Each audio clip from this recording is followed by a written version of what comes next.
think so. So is anything going to happen? We have Representative Greg Steube on with us now. He is a congressman from Florida, and he is one of the two that are really pushing to get the House to move to impeach Joe Biden. Hi, Greg. How are you? Hey, good. How are you? Thanks for having me on. You bet. So what is the mood in Congress for these hearings and impeachment? Well, you started to see the speaker actually talk about this, which I think is a great move forward because a lot of us have been clamoring for impeachment for quite some time. But through these different investigations, all of this evidence now that is mounting, evidence after evidence that Joe Biden was involved in the business deals with Hunter Biden, was receiving financial information.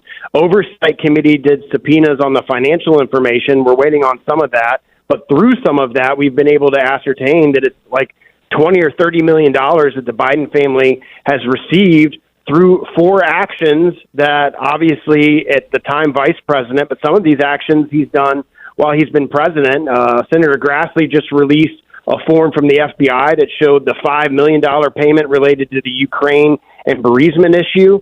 I think there's overwhelming evidence, having been a lawyer myself and been a prosecutor in the JAG Corps. So we're actually drafting our own impeachment resolution specifically on bribery crimes, corruption crimes, because in my opinion, there's overwhelming evidence of that now in the public sphere. And we're still doing these investigations, so there'll probably be more to follow. So, Greg, I'm with you. I think there is overwhelming evidence. The Nixon trials went, through the first term into the second. All of the accusations happened in the first term. He was reelected. Nobody wanted to talk about impeachment. The Democrats brought the impeachment back up.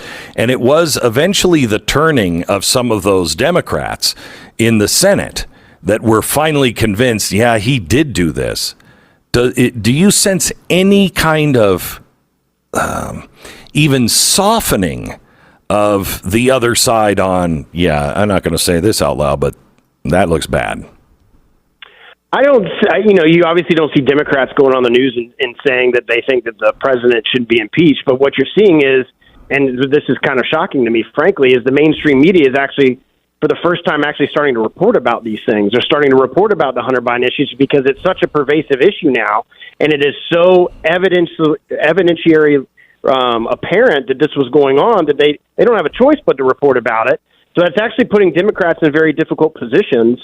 You've seen the plea deal with Hunter Biden now fall apart, and that isn't about Hunter Biden. That's about the information that can come from all of that if that goes to trial through discovery of how Joe Biden's involved in that. You've heard the IRS whistleblowers testify directly, and these are the gentlemen who were part of the team that was investigating Hunter Biden and their foreign business dealings and all these tax issues that specifically said they had evidence that the big guy and Joe Biden was involved and wanted to issue subpoenas and warrants on information, and the DOJ shut them down.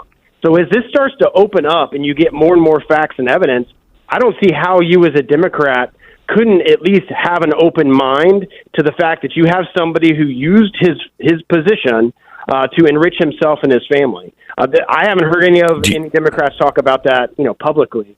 But you can certainly see a softening, as you said, from some of the positions that they're taking and them trying to distance themselves from the administration on these issues. What is the ramification of impeachment? Donald Trump was impeached twice. But the last one was, I don't even think anybody even noticed for the most part, except for the mainstream media. What are the ramifications of you guys pushing this through without control of the Senate?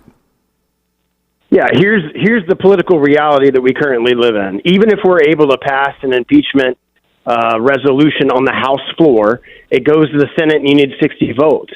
So that's why I think the way that House leadership and the Republican leadership of the different committees, there's like 3 different committees because there's so many crimes that are being investigated, have doing the investigation to get the evidence before the American people, to be able to convince 60 senators that this happened, here's the evidence that it happened, here's the specific crimes that were committed, and the overwhelming evidence that there were crimes that were committed. And I think that will push members in the Senate to be like, look, regardless of party affiliation, you can't allow somebody to use their position to be bribed that is affecting national security, to be corrupted where they're getting financial benefit from being in office.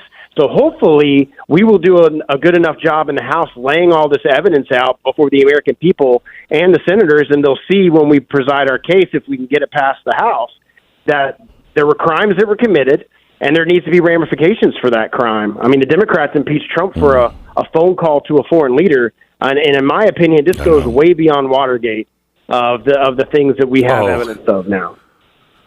I think this is the most dangerous corruption I have seen in an Oval Office. And, I know the history of our country and Grant and everything else. And this is the most dangerous because it is not just a cover-up. It's not a small crime. This is a high crime. If you are selling access to your office as vice president or president, that is a high crime. Plus, with that, you have all kinds of other things. Because he has been able to cover this up, he has the Justice Department part of this deal. Now that goes to then all of the weaponization of government. I mean, this is huge and never ending.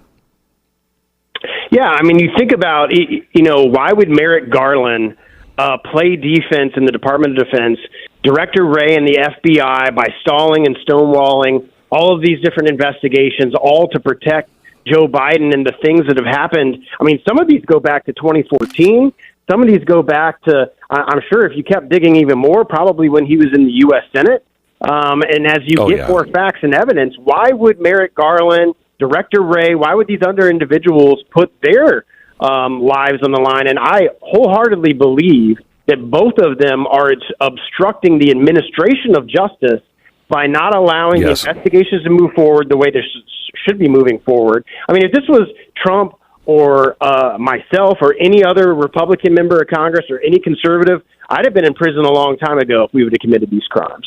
And so the liability... And I would have been for it, Greg. I mean... if you do this, I was open to listen to the case. We did our own homework, and I told my staff, I'm not looking to exonerate Donald Trump. I'm looking to find the truth, because if he did things that he wasn't supposed to, we have to stand for impeachment. The same thing. We've looked into this with Biden, and we have enough documents, I think, to impeach. We've looked into it, and it wasn't to get him out. It was, let's find out what really happened here. And you have to impeach. Otherwise, you're not asking any honest questions in life. You're just looking for something to guarantee that things continue to roll your way. Yeah, and not just the impeachment, but just take it a step farther, the corruption of the money that was paid by our number one national security threat to the safety and security of the American people, the Chinese Communist Party, was paying him off, and he is now the president, the commander-in-chief of the military, and he's making decisions based on the compromising, corrupt behavior that he has had in the past.